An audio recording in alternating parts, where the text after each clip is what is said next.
निकालस से ग्रामीण परिभाषा समझे थे। ग्राम की तरफ को, गांवों की तरफ को उनका निगाह थी, किस तरह से हमारे किसान खुशहाल हो, किस तरह से यहाँ से जो देहात में रोजगार के अवसर मिले, इतने बहुत कुछ उन्होंने करा। और आज कोई भी पार्टी हो, सब उनका सम्मान करे, बड़े इज्जत के साथ में, अदब के साथ में उनका नाम लिया जा। तो बस हम तो यही कहे, आप लोग ये देख रहे होंगे पूरे भारत में आज उनका बड़े हर्षोल्लास से जन्मदिन मनाया जा रहा। और हम तो जनता से भी यही कहे, भाई ठीक है, उनके आदर्श है, जो चौधरी साहब के आदर्श है, उन पर चलो और अपने मनमुटाव भुला के, जाति बिरादरी भुला के अपना राष्ट्र हित में काम करो। यही चौधरी साहब को सच्ची श्रद्धांजलि। चौधरी विवेक चौहान जी हमारे साथ में। जी चौहान साहब, आप कैसे याद करना चाहेंगे? मैं सबसे पहले श्रद्धेय चौधरी महेंद्र सिंह टिकैत जी के जन्म स्थान को बहुत ही श्रद्धा के साथ नमन करते हुए, चूँकि सम्मानित समस्त बड़े खाप चौधरियों ने अपनी बात को बहुत ही डेस्क्रिप्टिव रख दिया है, एक बात जो मन में जहन में आती है कि उस समय हिंदुस्तान के प्रथम वजीर आजम पंडित नेहरू जी के सामने कोई बोलने की हिम्मत नहीं करता था।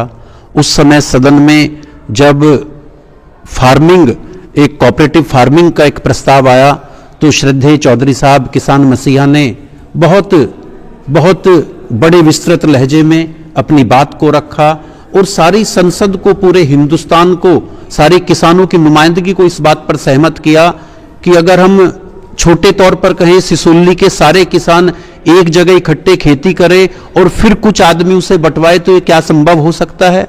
ऐसे ही चकबंदी कानून उन्होंने बहुत प्रभावशाली तरीके से, पटवारी एक फाइल लेकर बैठ जाता था, उसका इतना बड़ा डर रहता था कि भगवान का भी डर नहीं इतना रहता था। उन्होंने उनको बर्दाश्त किया, एकदम हटाया, फिर लेखपाल की नियुक्ति निकलवाई।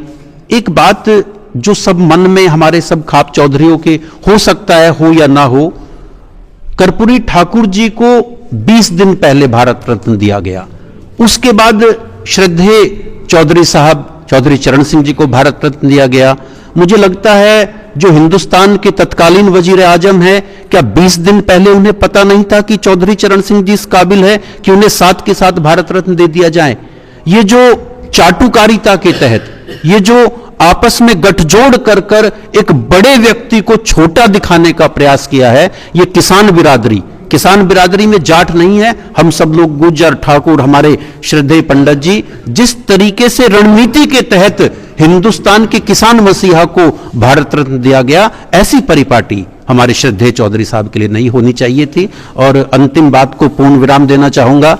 एक वक्तव्य मुझे याद आता है, यहां पर सभी सरदारी बैठी है सूरमा वही इस जग में जो अपनी राह बनाता है, कोई चलता है पद चिन्हों पर और कोई पद चिन्ह बनाता है। इन्हीं शब्दों के साथ धन्यवाद। जय हिंद, जय भारत। हमारे आदरणीय बालियान खाप के चौधरी नरेश टिकैत को धन्यवाद करता हूँ। चौधरी साहब को हम किसान की एकता, मजदूर, मेहनतकश लोगों की एकता के रूप में भी याद करें, और देश के जाति धर्म पर जो लोग नफरत बांट रहे हैं।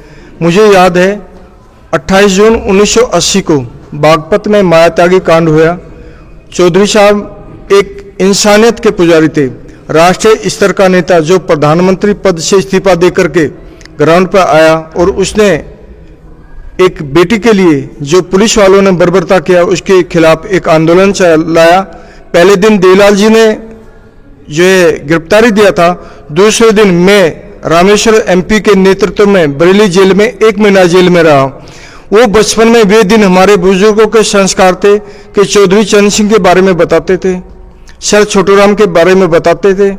आज बच्चों को बहुत जरूरी है कि बाबा महेंद्र सिंह टिकैत के योगदान को, चौधरी चरण सिंह के योगदान को बताया जाए। और किसानों की एकता के लिए मैं खुद नरेश टिकैत जी का जो प्रयास है उनका समर्थन करने के लिए यहाँ आया हूँ। और जितने भी छोटी मोटी किसान यूनियन है वे सब एकजुट हो जाएं, नहीं तो किसान की आवाज़ सुनने वाला आज कोई नहीं है। जिन लोगों से हमने आशा किया था और आशा अब भी करते हैं, वे लोग कहीं ना कहीं धन के लालच में, व्यापारियों और उद्योगपतियों के षड्यंत्र में फंस चुके हैं। किसान की आवाज़ जब तक संसद में, विधानसभा में नहीं उठेगी तो इसका हल नहीं है। मैं सतवीर सिंह